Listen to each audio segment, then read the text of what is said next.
Hi, everyone. We are live following the Dolphins' 31-17 loss against the Philadelphia Eagles at Lincoln Financial Field on Sunday night. Omar, your overall impressions? I thought that they were overmatched, overpowered by a team that has a little bit more physicality than they do. I don't think it's an indictment of who they are as a team, but right now they still got work to do. No, I, they and do. I wouldn't even say they're not in their league because I think the game was relatively close despite what the score says, but they still got work to do. No, and I agree with you. And we kind of knew the matchups on both lines were going to be difficult for the Dolphins, and the Yes. Dolphin offensive line versus the Eagles defensive line was a really tough matchup. Especially didn't help that Connor Williams didn't play, and then you lose Isaiah Wynn very early in the game as well. And yet the Dolphins still, once they got going late in the second quarter, were able to do some things offensively. And the thing that struck me, and it was weird, this is not something that we've seen, is there were two plays where the Dolphins wound up with receivers in the same area. And one time they got away with it, and the second time it led to that second pick. Whereas Chris Collinsworth pointed out on the Sunday night telecast, if Jalen Waddle is not in the same area as Raheem Mostert, does Darius Slay have the ability to come over and make that pick? Didn't even think about it. It receivers don't run the right route all the time. Tyreek Hill is probably the number one culprit of that. I mean, the pick. I don't think the pick was one of the deciding factors in the game, in my opinion. Um, Good game. 24-17 when it happened. I mean, it was. Yeah, I mean, and the Dolphins were driving in scoring territory. Uh, your defense still had an opportunity to hold after that play. They didn't. But overall, it just shows that there's so much work that needs to be done. Bodies, they got to get healthy. They got to give themselves a chance to match the physicality. I mean, you were one of the first people who said, and I never thought about it, that this is still a finesse team, despite what they can do, despite what they can achieve. Even the run plays, I knew they'd have to attack them laterally. Could not run right at them, and that's a byproduct of you're riding Eichenberg Express, and he didn't have any colossal, glaringly bad plays, but there's no way he was going to hold up against those centers. I mean, those defensive tackles, and neither was the interior of the line. And then you replace Lester Cotton, put Lester Cotton in there, Liam Eichenberg. The whole left side of the line is backups. Yep. Against the best defensive line in the NFL. Yeah, that's a recipe for disaster. The one thing I will say is that the Dolphins defensive line, they performed better than I expected. They really exceeded my expectations, and they should be proud of themselves. Unfortunately, it just wasn't enough for the team. It just wasn't enough to pull off a victory. No, and whatever damage the Eagles did on the ground was pretty much at the end after that long drive. And then the Eagles, unfortunately, it came up that they had like 2 third and long situations, and they completed passes just 1 yard shy of the first down. And Kevin Sirianni's coaching over there. He goes, "We'll do the tush push, brotherly shove, and nothing's automatic." I'm not calling it the brotherly shove. Okay, well, the ass mask, whatever, whatever you want to call it, but it's like it's an automatic for those guys. It's like it's. I mean, be honest, I didn't really think of the big deal about this tush push. Okay, it benefits them, but when it benefits you 4 times a game to keep drives alive or sustain drives, yeah, it's a factor. But it certainly shouldn't be something that's taken away from them just because they do it better than anybody else in the NFL. No, but you saw how important it was because they went for it twice in their own end, nursing a 7-point lead in the fourth quarter. The first one was what, like at the what 25? Oh my God! It's such a favorable play for them.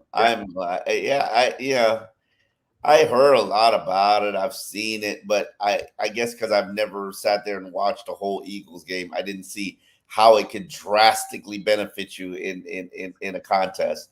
But it clearly did against the Miami Dolphins. No, it's amazing. And we mentioned the inability of the offensive line to create a lot of push for the running game. Also, let's also mention the fact that like the tight ends on the end we had their issues with Hassan Reddick early Oh, in the game. I mean, not just the tight ends, the offensive linemen. Hassan Reddick clamped down their lateral runs. I mean, and to the point where it looked so much better when he wasn't in there. I apologize. I'm trying to tweet out the link to it. We got 721 people watching live, and I just realized, hey, I didn't tweet it out. I feel guilty. Let me answer Brian's question here. Thank you, Brian, for the contribution. The NFL, it's fixed. It's clear. No penalties against Miami. Several things around the league this year. Why do you not question the NFL? Afraid of fines? No, Brian, that's not the reason we're not questioning. That's not why you lost. No, but it is a pretty nasty disparity, and especially, and I hate, and it's so easy for fans to like start going, they don't want the Dolphins win and all that, except there's a legitimate gripe to be had. The roughing penalty on Christian Wilkins is a complete joke. They missed a blatant face mask against Cedric Wilson by James Bradbury on a 4th down incompletion that turned the ball over. The officiating is just bad all over the place. If you saw that Cleveland-Indianapolis game, the Browns got they called a DPI on Indianapolis in the end zone where the ball landed about 20 yards behind the back line. It's bad everywhere. And yeah, it does seem at times that maybe some teams get the majority of calls. Can the Eagles be one of those teams? It looks to me like KC gets its share of questionable calls. Yeah, Could the Eagles be one of those? Maybe, but I don't think there's anything against the Dolphins per se, personally. I feel, yes, they were bad calls, but you get bad calls just about every game. The other team gets bad calls too. Sometimes when you're home, you get more favorable calls. Yes. The Dolphins get favorable calls at home. I'm not going to sit here and bash the referees and say that was why you lost the game. You lost the game because you lost in the trenches. You lost the game because as well as your defensive line played, and I'm not going to sit there and argue that they didn't play well because they exceeded my expectations, but they still couldn't get Jalen Hurts on the ground in key plays. That 4th down conversion, I forget when it was. The one to AJ Brown, the long one to AJ Brown. Yeah, I believe maybe. That was crazy. Yeah, it was one of those games that you could feel like that was going to swing the momentum. That was going to, and then Tyreek came back and scored a touchdown at the end of the half, and you felt like, okay, we're still in it. Yep. But if you look at your team and say that they match the Eagles physically, you're delusional. Did you match the Eagles physically? No, but I don't think in any way, shape, or form I'm not sure you're ever going to do that. You're going to beat teams with your finesse and your speed.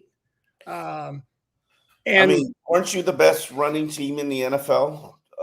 Yeah, I understand it. It's smoke and mirrors because of how they were running and how they were creating big plays. Because everything is lateral, as opposed to the Eagles who pound you going straight ahead, as opposed to the 49ers who pound you going straight ahead. The Dolphins are going to beat you with Tua throwing a touchdown pass to Tyreek Hill over the top, with Tyreek beating the double team and Tua putting it right on the money. That's the Dolphins' bread and butter. And to me, again, the question is can that style win you a game against a really good team? And to me, it's a back and forth game. And it was 24-17 for the Eagles. The Dolphins are driving down. And then they had like that bad route combination there. And then Tua kind of floated the ball over there with a touch pass. And Darius Slay, who happened to be in the area because he's covering Jalen Waddle, kind of had an easy lane to the interception. But I thought overall it was a decent performance by the Dolphins. Yeah, a decent performance for a 18-point loss. No, what It was 14. 14 point loss. I mean, did it feel like a 14-point game? I mean, the Eagles scored a late touchdown to make it 10 penalty. Like people are like, oh, the bad calls. Like 10 penalties. Did the Eagles even commit a penalty? No, and they had one that was offsetting. It was actually a bad call on the Eagles. That shouldn't have been. If you recall, it was actually on the tush push where Zach Sealer is lining up clearly offside, and then on the other side they called the left guard when the replay showed clearly it's actually Jason Kelsey's left arm that's on the ground next to the ball, which is allowed. So I am not ready to say that the officiating cost the Dolphins. They certainly weren't helped. I mean, yeah. If you need refs to bail you out, you're not really a good team. Sorry. And I have a dissenting view here. Yeah, of course. No, I'm not looking for the refs to bail me out. Like one call, maybe.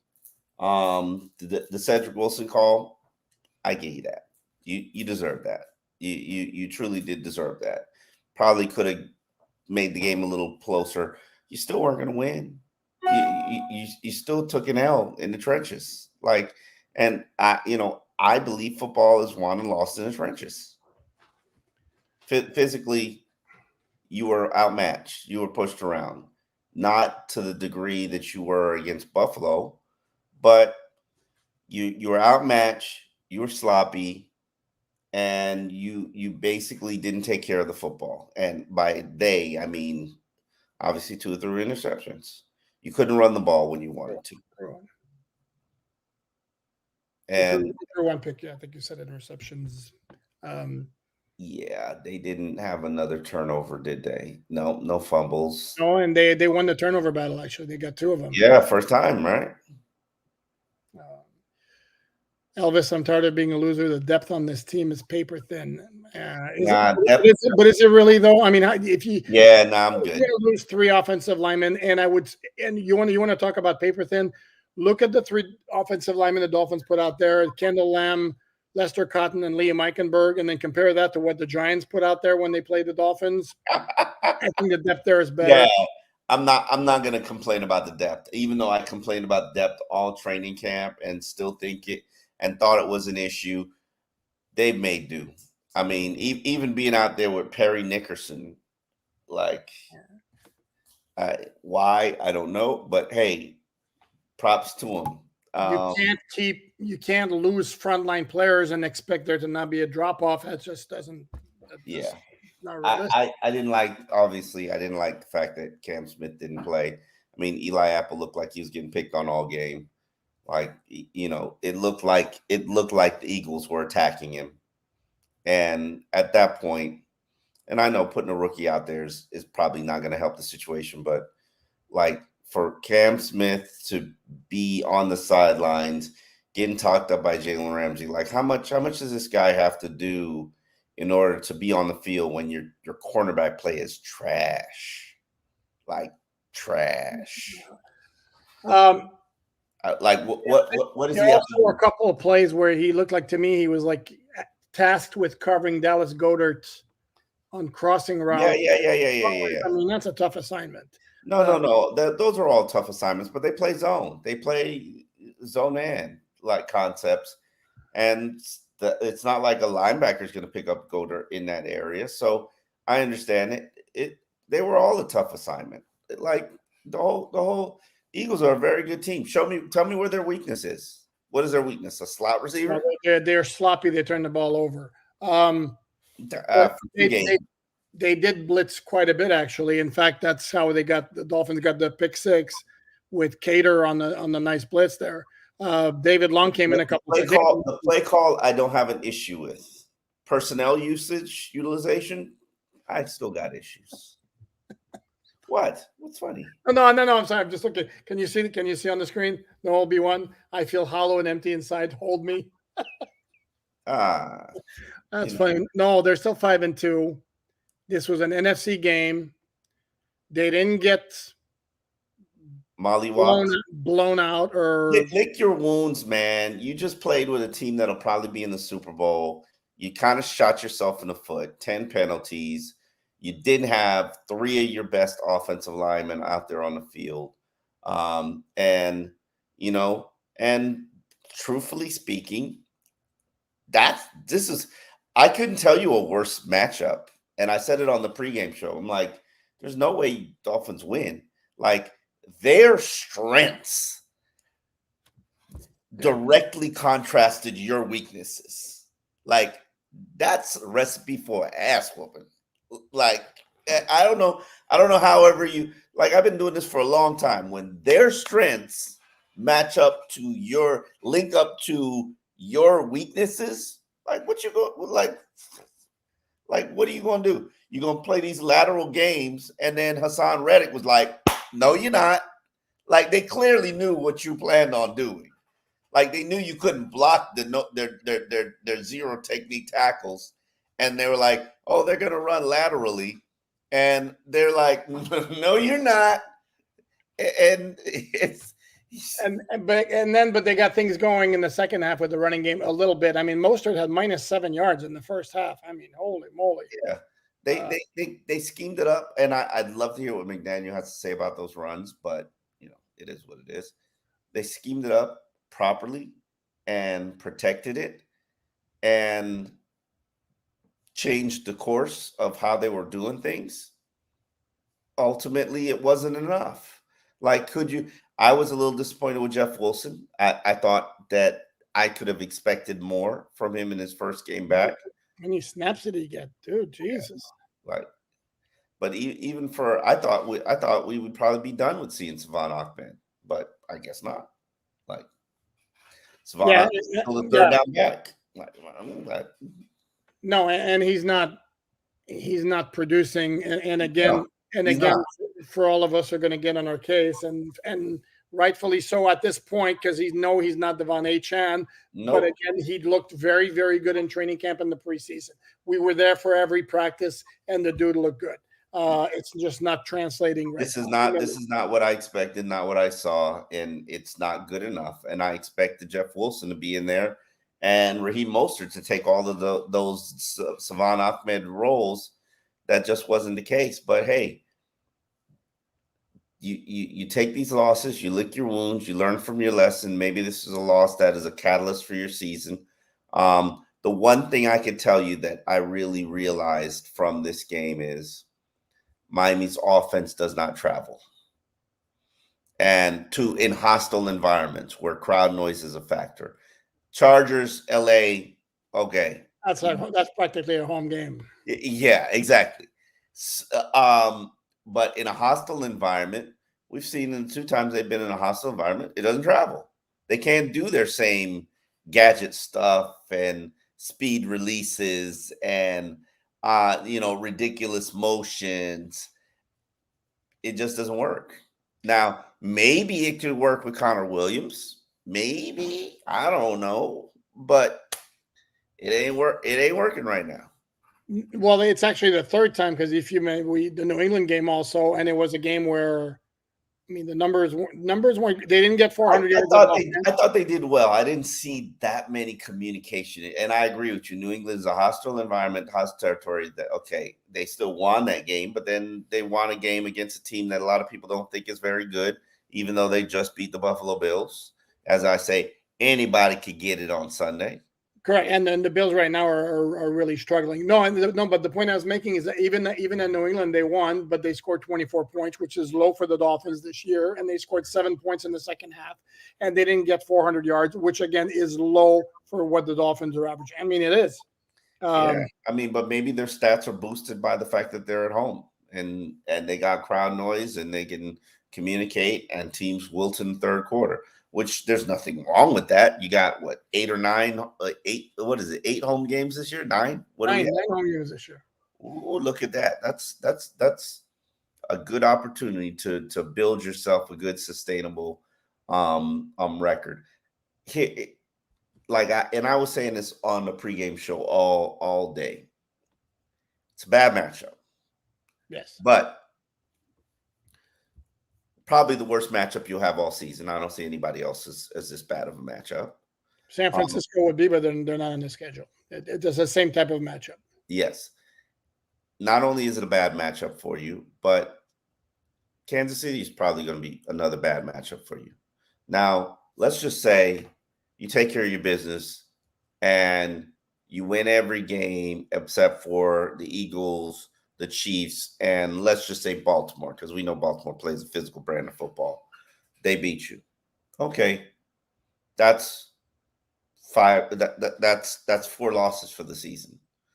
Last I checked, that's 13-4, which probably would put you in the running for AFC Championship or at least home field advantage until the AFC Championship round. Because I don't think you necessarily need the bye. If you feel like you need the bye, okay, cool.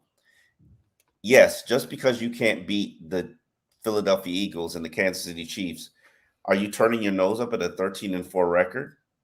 Is that not a product that you can be proud of that would lead to success, that if you have home field advantage could potentially get you to the big dance in February?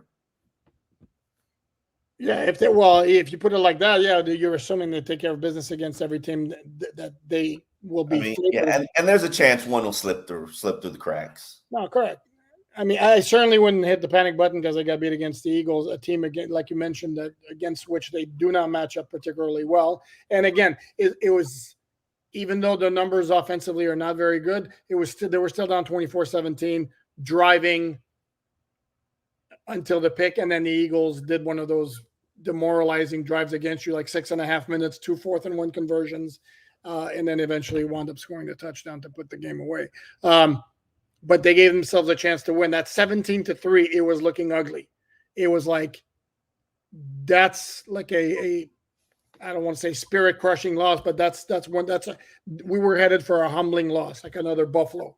And this to me did not feel like a Buffalo type of beatdown. It felt like a victory that the Eagles need to win so that they can get their mojo back. And right now you lick your wounds, you come back to Miami, you learn from your mistakes, and you try to show people that, hey, this is not who we are. And there were things that you can build on. David Long. Oh, he was good. Very impressive. Yeah. I've never seen that player. Like, never seen him. Welcome to the season. And I know he's had a pretty productive tackle total so far. But, I'm not seeing that player. Bradley Chubb. Thought he played an admirable game. Even Raekwon Davis. Raekwon Davis started the game, played significant snaps. I felt his presence.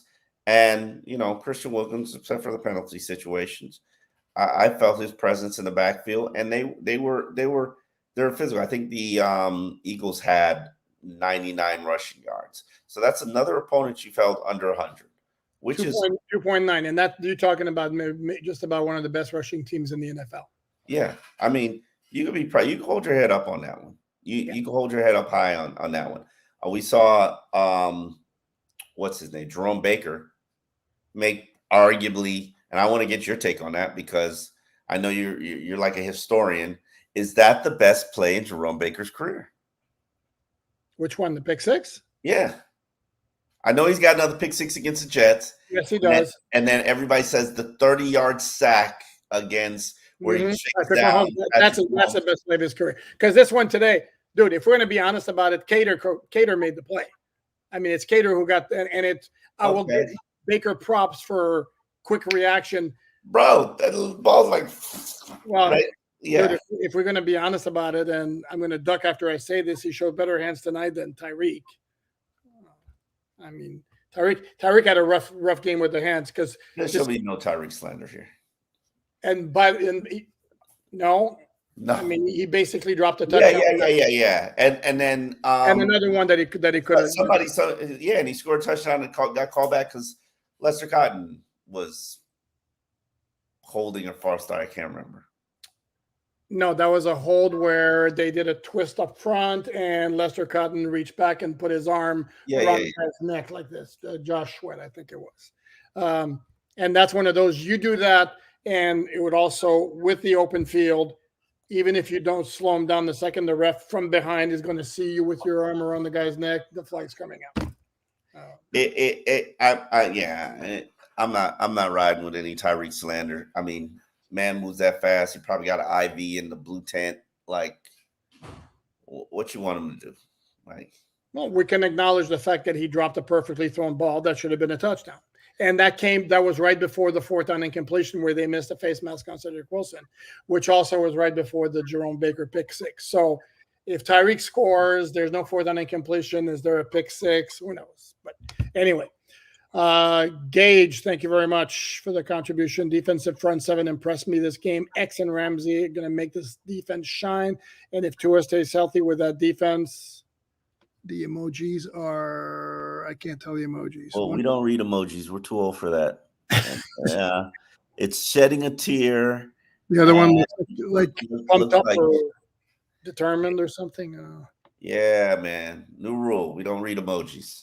No, but your point is well taken. X and Rams in the lineup is going to make that defense look I forget what it was when I was back in my post-divorce dating life. Women would send me emojis, and I'd be like, I don't read emojis. I don't know what that means. Like, use words.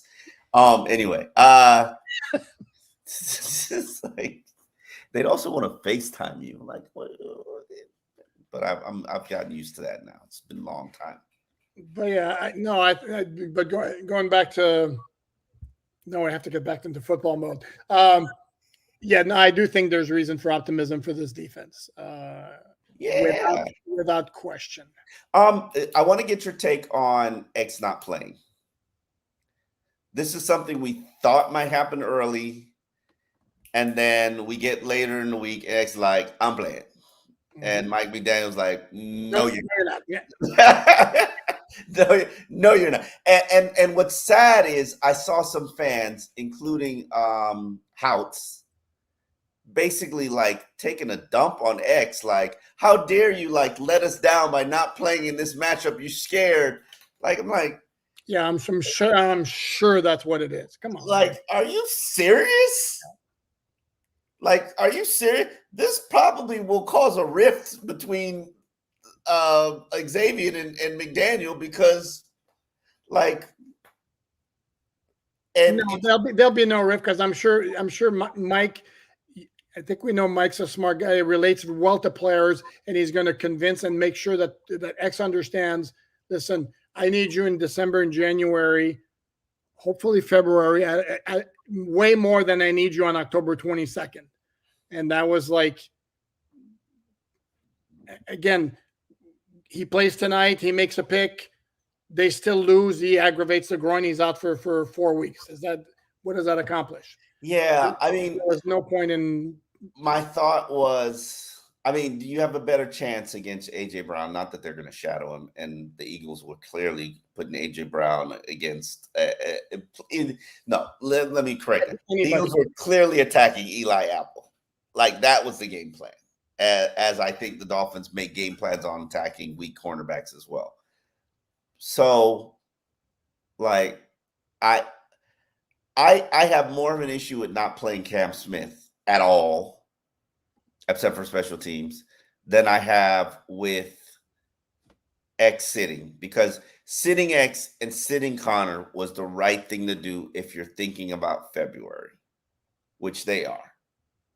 If you're thinking about being the best team that you can be down the stretch, which they plan to be. Without question. I mean, and as angry as some of those guys, but I felt like Connor knew he wasn't going to play, which is, but if you're not going to play, why just rest it?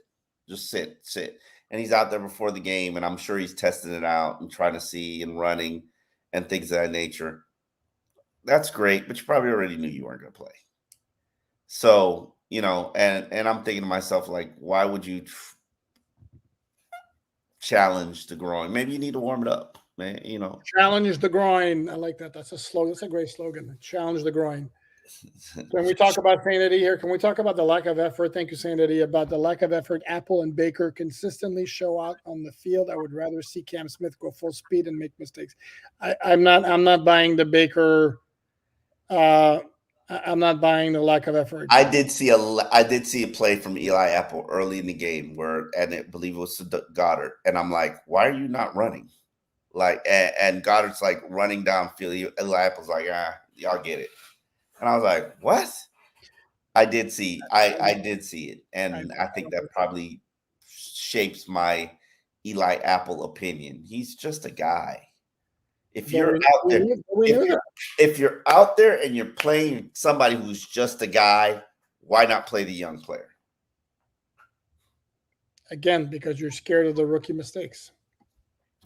Right or wrong. Mistakes. Like I can't fault Baker. It is what it is. You know who Baker is. He's an athlete who makes tackles and has very limited instincts, but pretty good blitzer.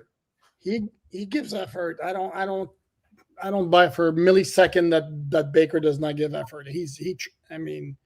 I would have to look at the coaches film in all 22 to like see, but just because he's slow reacting doesn't necessarily mean he doesn't give effort. And I like Baker. I like what he does. I think he, when you know what he is, if you put him with somebody who's instinctive and triggers fast, which David Long does, unfortunately he triggers wrong fast. But it has the potential. It has the potential to work.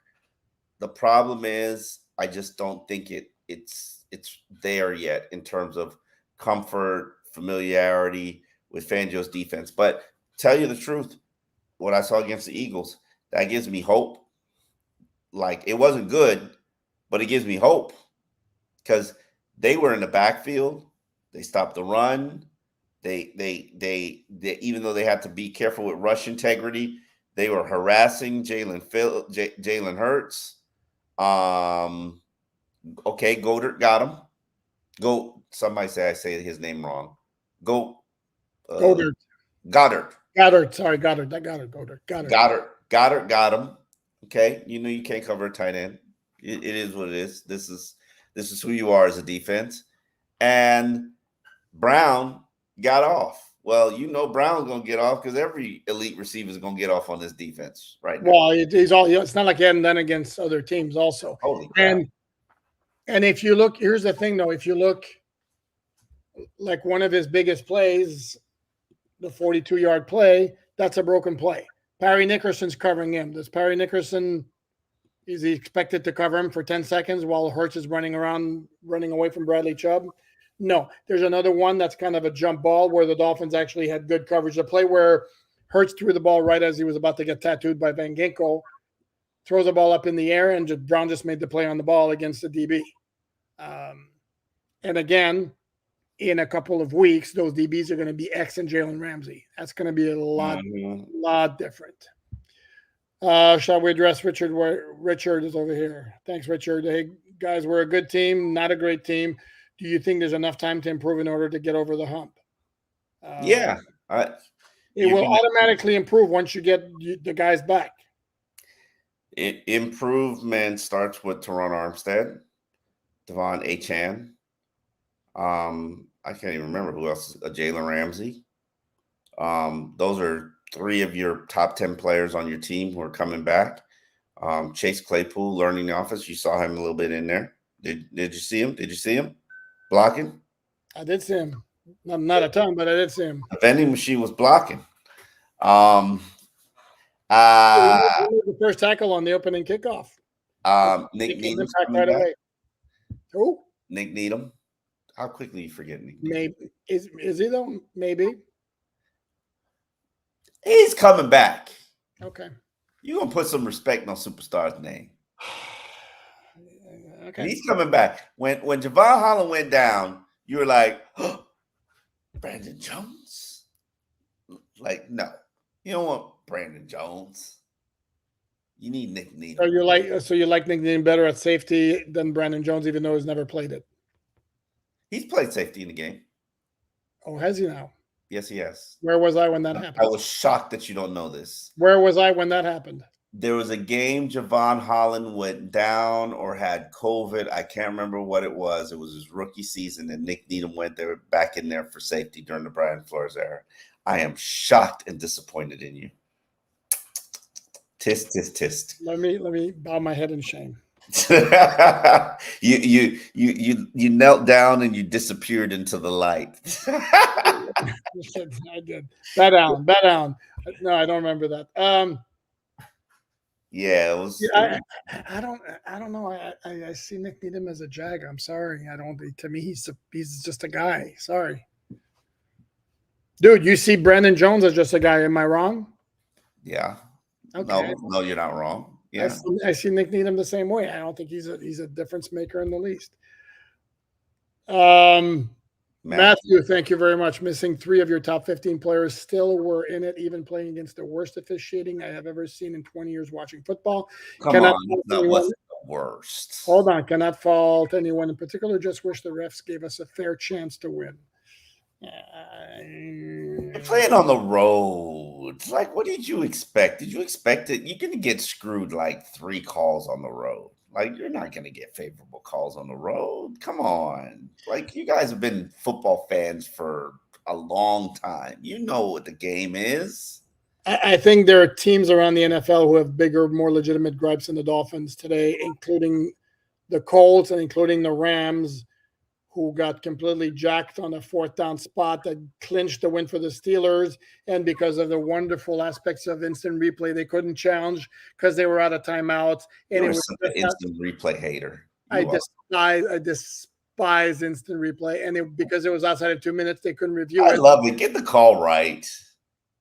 But in this case, they couldn't get the call right because, again, it was outside of 2 minutes and the Rams didn't have any timeouts to challenge. So even though it was blatantly short of the first down marker, voila, Steelers, you get the win. So I think Steelers and the Colts might have bigger gripes than the Dolphins.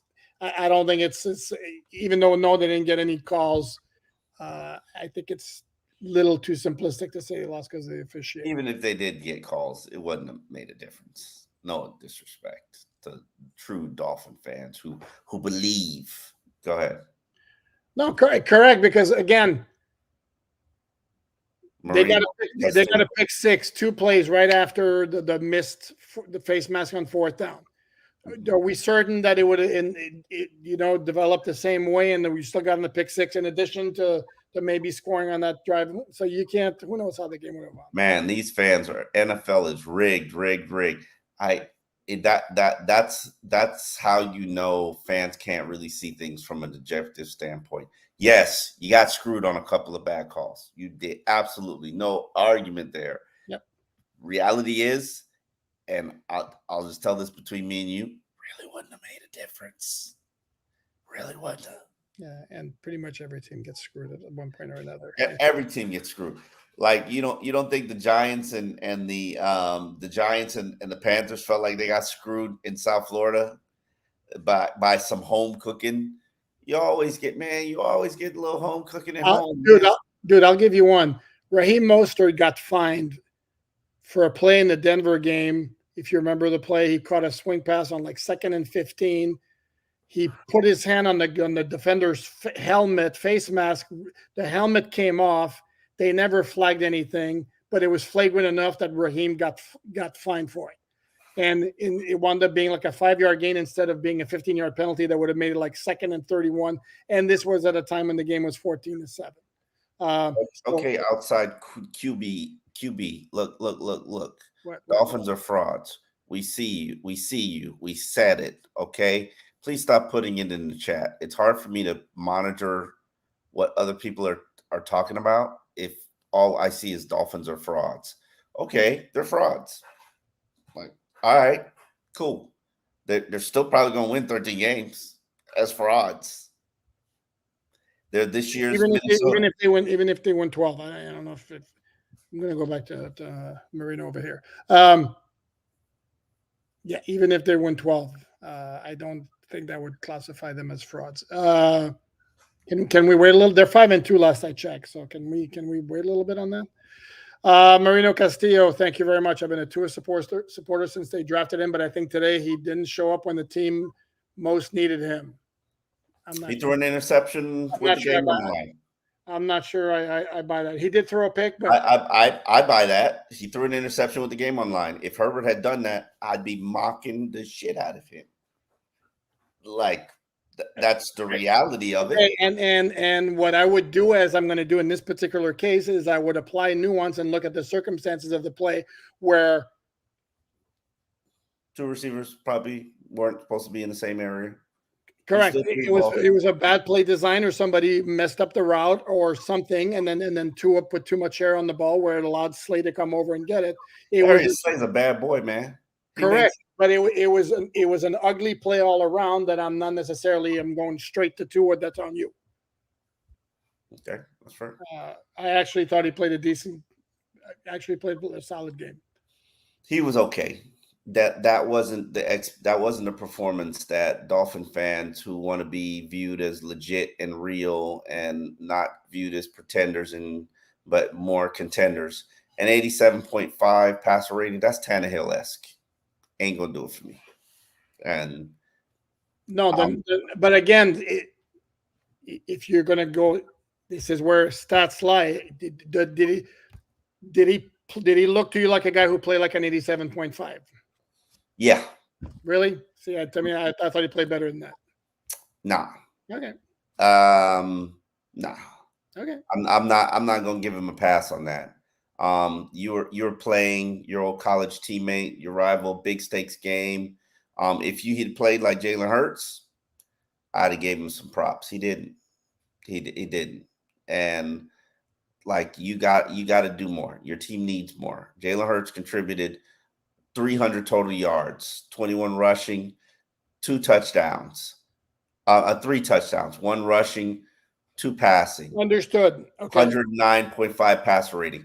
That's your peer. You proved you're better than him. Why did you play like that?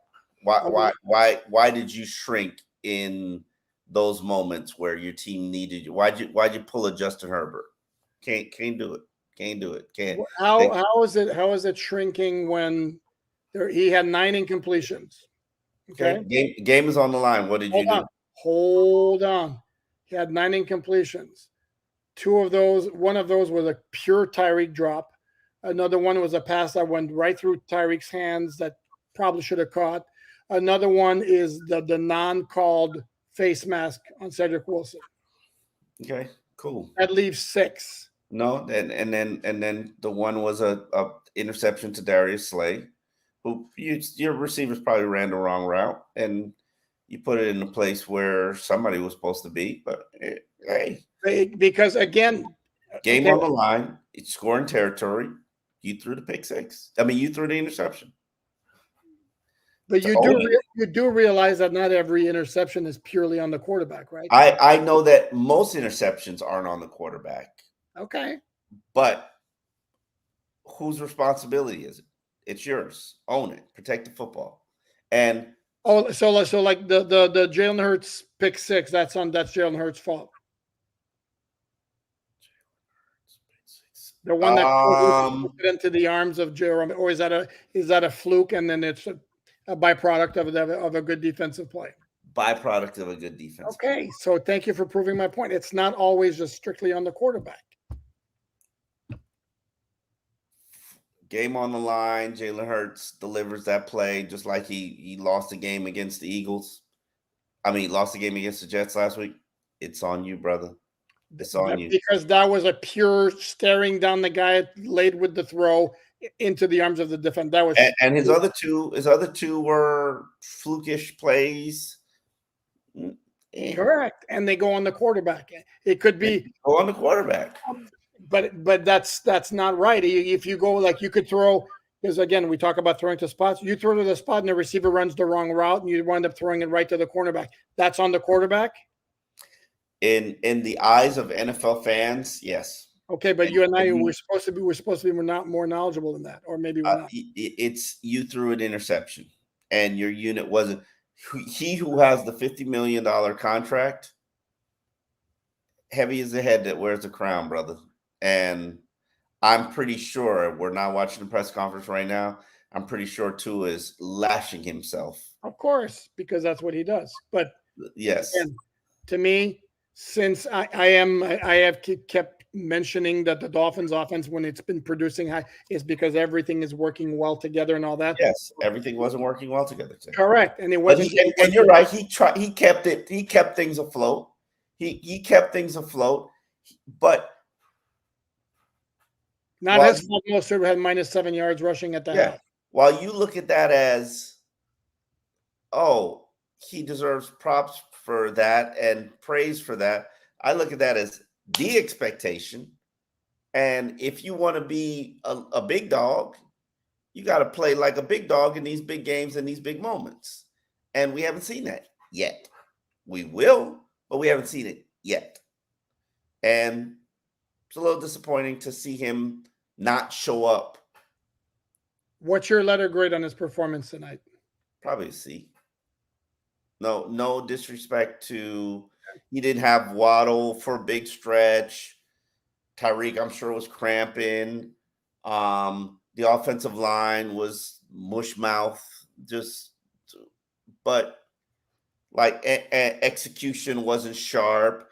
Like your first play, first play is scripted play. Huh? No, it's a delay game. There's a delay game. First play.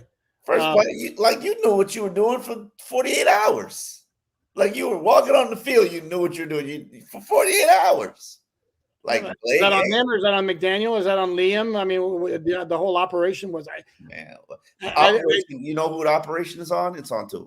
Okay, well, okay. Am I wrong? Because he'll tell you the operation's on him. He's going to take the blame. I know he's going to take the blame because that's what he does. I don't think he played a poor game in the least. I didn't say he played a poor game. Or even a mediocre game. I thought he played solid. It wasn't lights out because everything around the offense wasn't lights out. And that's his job. That's his job. Okay. Skylar Kessler, thank you very much. Any positives we can take from tonight? Also, I don't know if it's been discussed, but Mach isn't for guns, really. It's most commonly used for speed. Mach 1 is the speed of sound. Oh. Somebody else bring that up to my attention as well. Thank you for pointing that out, Skylar. Positives we can take from tonight?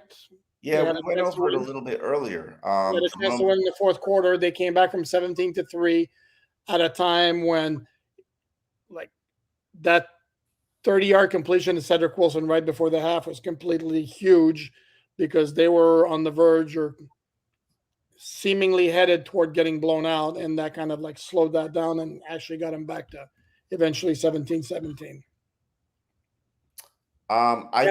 Sorry, Omar. And the run defense also was very good. I think there's so many individual performances that need to be highlighted from, and I did highlight them a little bit earlier in the show. Bradley Chubb, Jerome Baker, David Long. I think those guys really did an admirable job. I think that might be about where I stop. I think a lot of guys, even the defensive line. Let me Christian Wilkins, Zach Sealer, Raekwon Davis. The fact that you held them to 99 rushing yards, props to you. It just wasn't enough. And the hope is that you learn from this, you grow from this, you become a better team because of this. But I don't think this loss, and I said this on Monday, I don't think this loss defines who you are or says what you can be. This is just one loss in 17 games. Fair. You took all that time to say fair. I was like, okay, do I push back on it?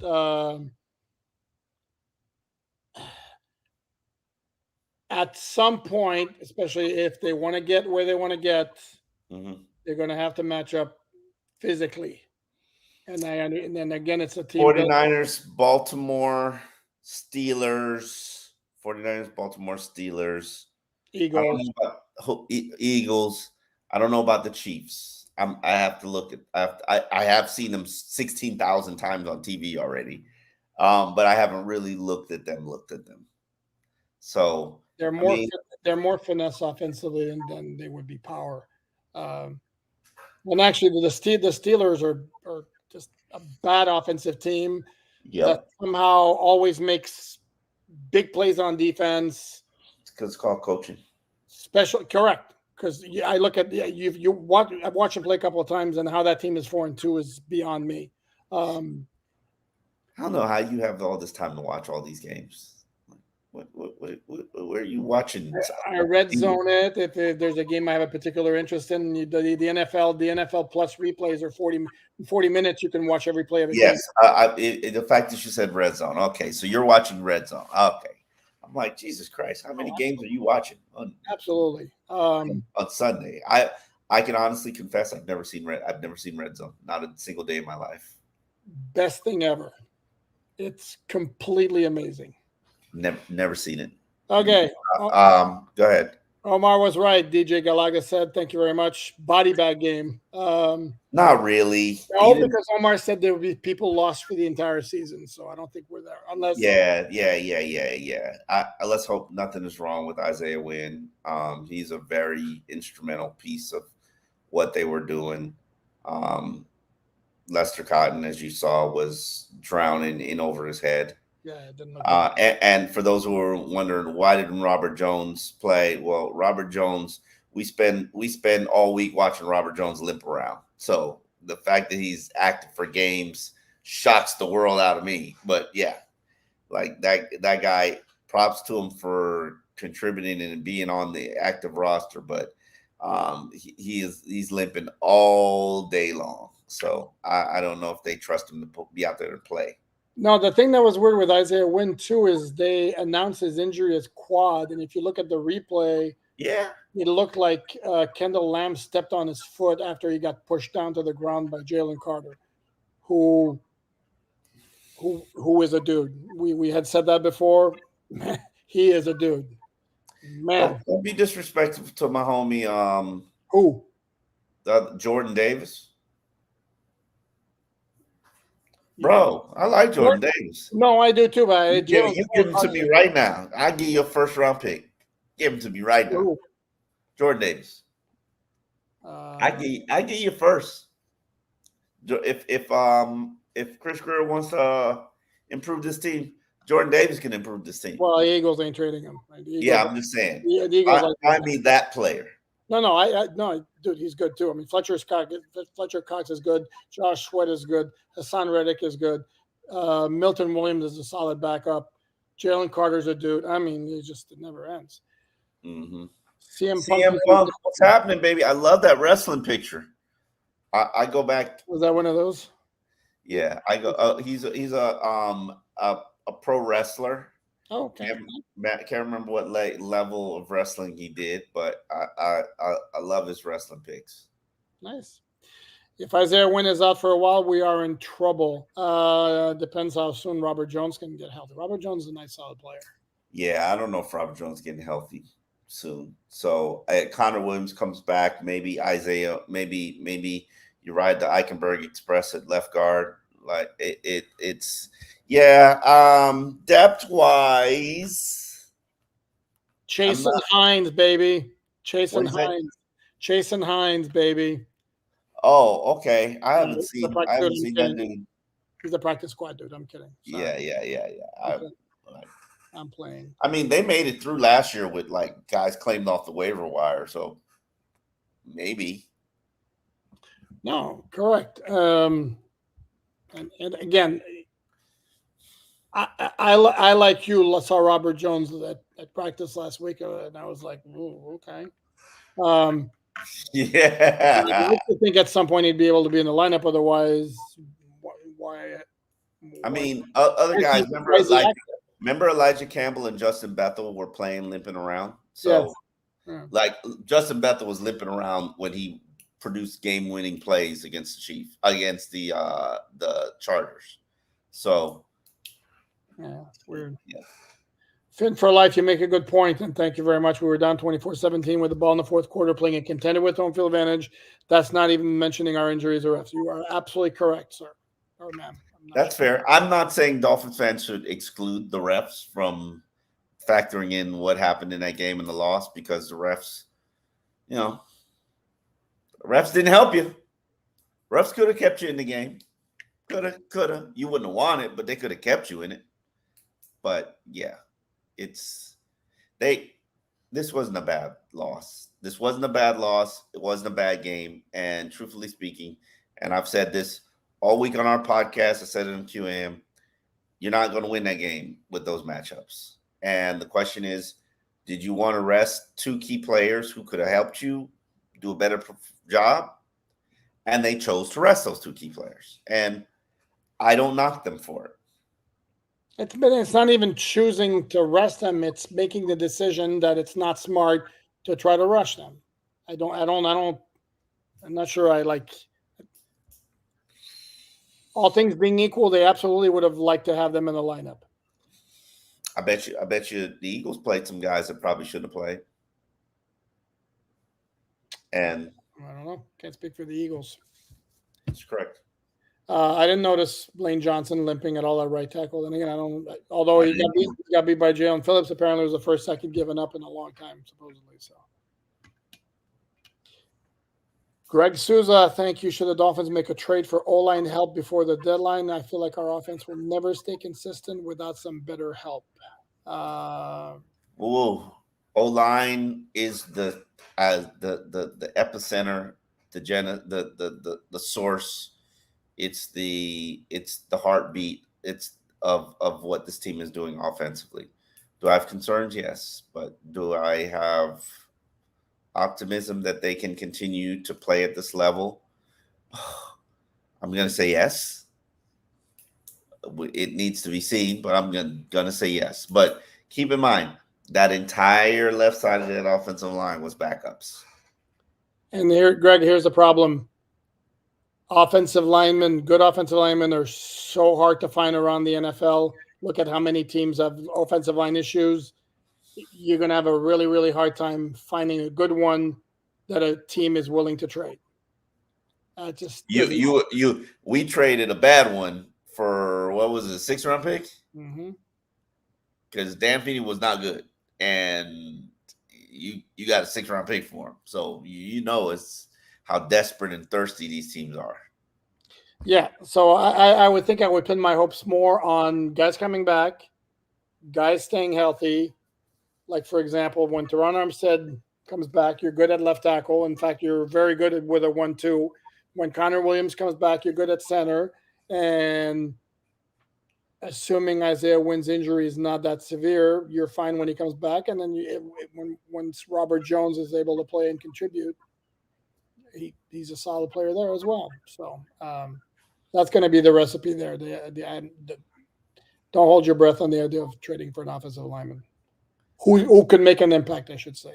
Yeah, I would rather trade for an inside linebacker, even though David Long killed it today.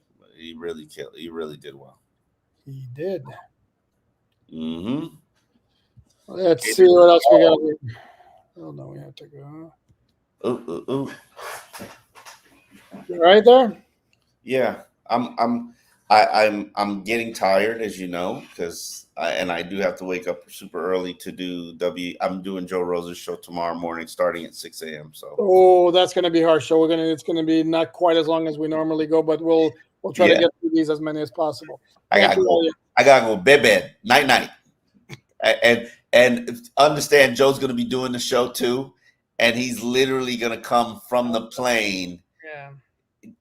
Go to the studio, probably sleep on the couch in the studio, and then 6 a.m. wake up time with his coffee. That's harsh. Yeah. Elliot, what you got to do? Yep. Elliot, thank you very much. Today we didn't execute enough to win. Looking forward to getting a few players back. Wish we saw more Jeff Wilson. Don't you feel the defense is progressing considering the matchup? Love your show. Listen every day. Thank you very much for all those kind comments. Thank you. I appreciate those who listen every day. Even if you don't listen to the whole thing, it counts, and we appreciate it, and it keeps our algorithm up, and the algorithm keeps us being in position to build, and we thank you for Saturday's contributions, which will go to continuing to build the stream and the visuals and creating social media teases and building a team that could help us build a better podcast for you guys. And obviously, if there's something that you would like to see us do, put it in the suggestions. Also, Behind Enemy Lines. the return of Tom Curran. Who, by the way, may be in a very, very glowing mood with Mac Jones after his game. No, he's not glowing about Mac Jones. He knows Mac Jones is trash too. Trash. Are you sure about that? Yeah, I think he does. Yeah, I think he does. Wasn't trash today. We will find out. A very good game. That'll we expect that to be most anticipated behind enemy lines watched. Elliot, you're absolutely right. The defense is getting better. They are, and I was encouraged because my take, they had gotten better the last 2 games, but it was the Giants and it was Carolina. Yeah, you thought and it was the fact that they held up so well against the run, against the Eagles, the second best offense in the NFL. Correct. This performance was against the second best offense in the NFL. They should be proud of themselves. Except there was one play that in the red zone, the Gainwell like bounced off a tackle from Javon Holland, and I had created a tweet because you know how I feel, and you feel the same way. You don't have to say it. Like that, there's so much hype around Javon. Yes, and he ain't done nothing yet. Like, and I'm just sitting there waiting, watching, hoping, because I want the kid to be good, and I think he can be good, but I need to see some playmaking. And I was like, after he let the running back bounce off him, roll off him to score that touchdown, I was gonna tweet out, is this from the GIF of Michael B. Jordan from Black Panther? Is this your king? Oh, man. I took it back. Smart move. I deleted it. I understand. Like, I was like, I want that smoke because you know who he rolls with. So I was like, nah, I don't want that smoke. Who does he roll with? You don't know who he rolls with? No. Christian. That's his BF. Oh, okay. Oh boy. Okay. That explains. Yeah, you see what I'm saying? I was like, nah, let me not. I don't need smoke. I know, and dude, it's like it's universal. You hear like network analysts, love Javon. Pro Football Focus loves Javon, and they have him as a number 2 safety. And I think they're just guys that they try to build up just so that they can hype them up. I'm like, okay, I would love to hype you up based on something you've done, like contributions, playmaking. Like, did you feel Javon Holland in the game? David Long felt him when they collided in the open field. Sorry. No, stop. We should not laugh at that. No, that's not. Well, it's funny. It's not funny, especially since David Long didn't return. Yeah, that means that you know what that means, right? Mm-hmm. Yeah. Yep. It means he's in the concussion protocol. Okay, it's 12:24. How about we go into 12:30? Is that fair, Omar? Yes, absolutely. Let's knock out some of these questions so I can hit my bedtime. Okay, John Panaccio, thank you very much for the contribution. The Eagles should have had at least 3 holding calls against them, plus false start not called, pass interference was not called, face mask not called. I never blame a game on the calls, but OMG, it sucked. Okay. On the face mask and the pass interference, the same plays that we're talking about. And I didn't see any false starts, to be honest with you. Normally, Lane Johnson always drops back early. I didn't notice that. On holding calls, I saw some people put some clips on social media that absolutely did look like holding. And that's yes. Jimmy Benjamin says the 2-cheek sneak, and I'm like, I like that actually. Bro, how do you stop that? Like, it's. And the thing is, other teams have tried it. And it's because Jalen Hurts, their quarterbacks doesn't squat 600 pounds. There you go. And they get so low. I was thinking to myself, like, if you put offensive linemen in there, because you could overload your whole defensive. I don't know how you stop that. I have no idea how you stop that. No, did you see how low Christian was getting on one of those when he was setting up? I mean, he was almost like crawling on the turf. I mean, it's like, but again, no, I don't know. I don't know how you do stop that. And other quarterbacks have failed, and other teams have run it, and it doesn't work. But the guys Wow, just Jimmy. Okay, go ahead. okay. Yader Castro. I'm not sure how to pronounce your first name. I apologize. Thank you for the contribution. Thank you guys for the great content you guys bring up to us. And second, not panicking here at all. We just got outplayed by a much better team with our banged up O-line. Omar, please unblock me. All right, Yader, don't take him down till I unblock him. Freedom is yours. At YGuest, YGEST 1986. Thank you guys again.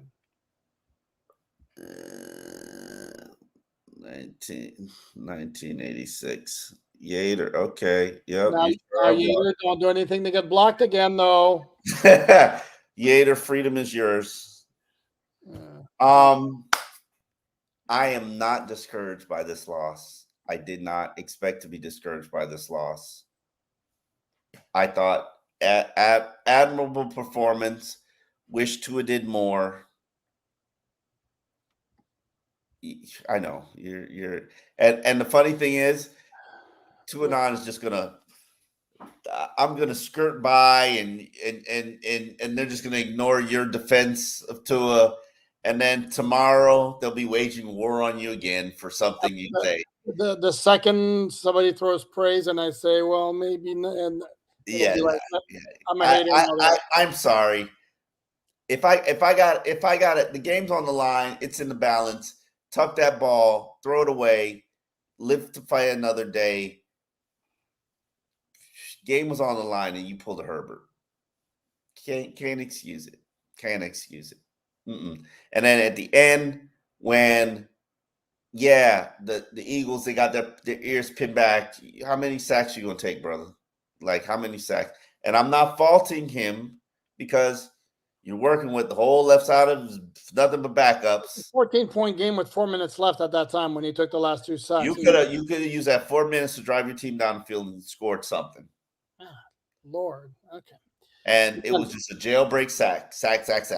Okay, and but it's if it was Herbert, I would have danced on his grave. And you'd be wrong then, and I think you're wrong now. But again, it's a team game. It's not strictly everything about the quarterback, which is what I try to say when anybody else who gets paid $50 million. Who is not going to pay $50 million right now?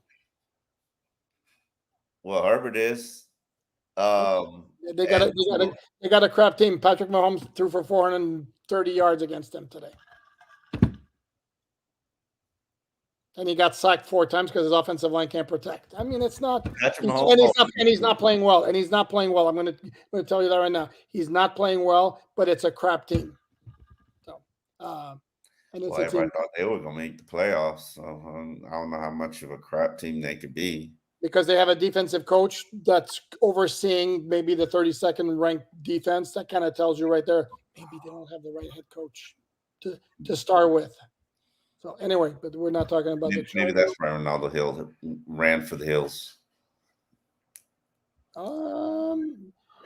Zach, have you guys noticed Wilkins has gotten off a few offsides this year? Yeah, and no, today wasn't even offside. He was lined up offside, which is ridiculous. And I remember a game last year, he did it 3 times in the same game.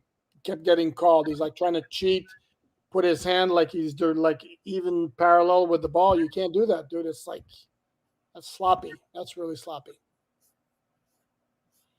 You think that's something that they can get cleaned up? I don't know. Dude, it's really not that complicated. You see where the ball is? Your hand's got to be, look at the parallel line. Your hand's got to be behind it. No. I hate this. I hate that.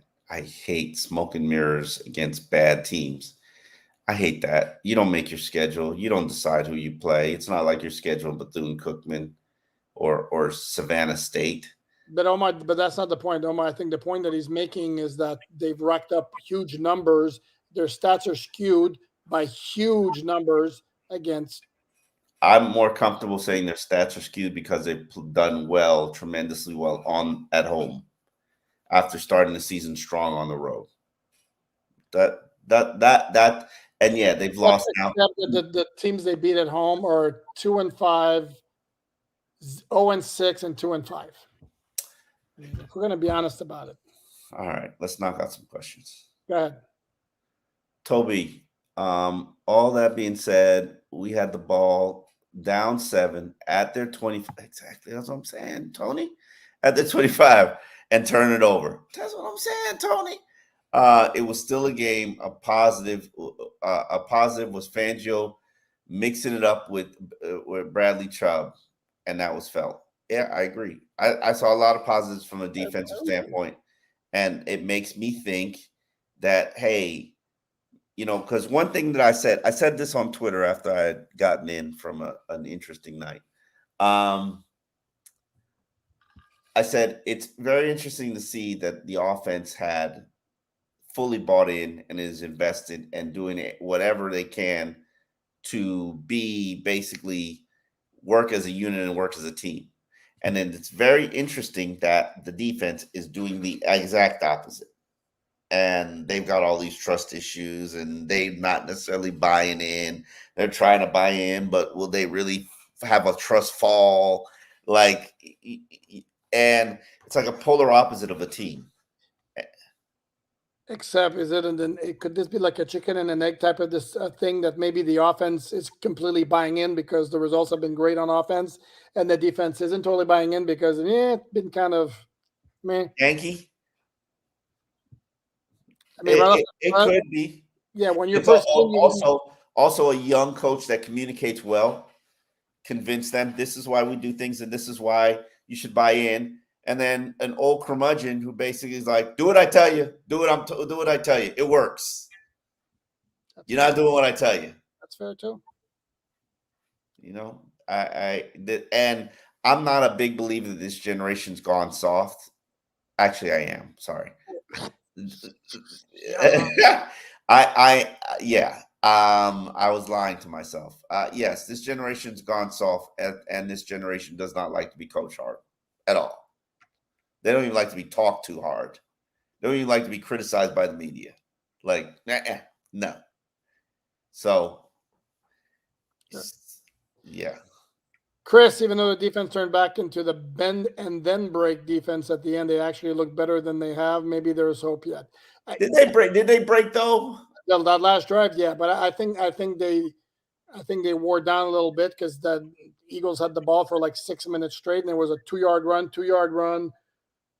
5-yard pass, tush push, 2-yard run, 5-yard pass, tush push. I mean that's kind of demoralizing. I hear you. All right. Any other ones to look at before we sign off? You tell me, brother. I don't know. Okay, hold on. I'm not looking for excuses. Eagles are so different. They have. I like that one. I didn't miss it. Anyway, don't matter. In our 2 losses, we went into the game with major injuries. We play Philly again with our guys. We'd win. Not worried. That's not fair because the Philadelphia Eagles played with some major injuries and they won the game. Everybody's forced to play with major injuries. It's still going to be a bad matchup if they were to meet up again. Stylistically, generally speaking, your power team is going to beat your finesse team. Generally speaking, which is why you should try to become a power team, but nobody listened to me. Or incorporate some power into your finesse. Absolutely. Quick acknowledgement. Daryl, thank you very much. Victor says he will not accept Holland slander. Sorry. Hey, listen. Is it slander that we're saying that he might not be this? Why would you buy a Holland jersey? What has he done to prove that he deserves to be your jersey? Show me the game. Don't say forced fumbles. Show me the game impacting plays from Javon Holland. Tell them to me. Like Cater's contributed more game impacting plays than Holland has. Am I lying? I don't think so. You're not. See, oh, you're whispering now because I told you who's his best friend. Yeah. I'm gonna no, Yeah. Eddie, dude, he's a fellow Canadian. No, so, but Yeah. call him as I see him. Cash, stop with the silver lining. It's a loss. Yeah, you're going to have those. Did you think you were going to win every game? Like, what did you come into the season thinking your record would be this season? 11 wins? Aren't you still on pace for 11, if not more? It's going to happen. Like, okay, we listed off the 5 teams you can't do battle with right now. And just hope that you play one of them in the Super Bowl and Mike McDaniel creates a master game plan and you don't turn the ball over and they do, and Super Bowl champions. That's all it takes. New Orleans got there with an onside kick. Like, just get there. Gary, thank you very much. There was a no-call PI on Tua's pick, 100% not on him. Injuries and refs cost the game, not Tua, just stop.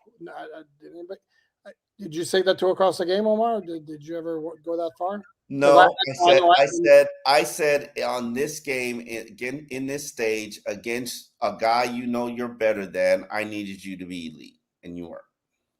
Okay. So, Gary, right there, Hi, Gary, and I think I know you, Gary. I sure as hell didn't say that. I know what you're talking about the PI. I didn't see the PI. The other defender had his left hand on Raheem's jersey, and if they call that kind of contact on every pass defense, it will be nothing but flags all over the place. That would have been, let me put it to this way. Had the play been reversed and they'd have called DPI on the Dolphins on that same play, you would have gone absolutely ballistic. So no, I don't believe that was DPI. The one on Cedric Wilson, absolutely. Okay. All right. Where are we at? We're going to wrap it up. I think we're going to wrap it up. Yes, because I got to go bed night. Again, watching, I will be doing Joe Rose show tomorrow morning, 6 a.m. start for me. You need to go to bed too. Lick your wounds, have a nice glass of wine, and at 12:40 in the morning. No, you can skip it. Why makes you sleep, brother? It does. That's true. I can't drink wine. Wine gives me migraines, but okay. Or for people on the West Coast who are not on the East Coast. I mean, I don't know. Yeah. And then when you wake up, check out alldolphins.com. There will be plenty of coverage for the game. I'm going to sleep, so there was plenty of coverage today. There'll be more tomorrow, and then we'll be back here after Mike McDaniel speaks tomorrow afternoon. Okay. And then we'll do it again. Thanks again for everyone for watching. We appreciate the support. The viewers.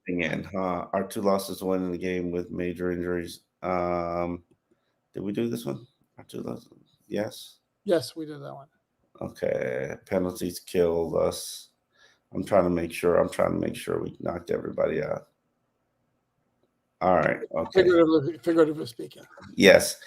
It's night for me. Again, Joe Rose tomorrow. We'll be back on podcast. Tom Curran on Tuesday. We're working on an audio deal. Nothing locked down yet, but we'll probably have some conversations Monday or Tuesday. Maybe we have an audio home by the end of the week. Sounds like a plan. Like, download, subscribe, share, all that good stuff. Thanks, everyone, for watching. We'll catch you guys tomorrow. Thank you.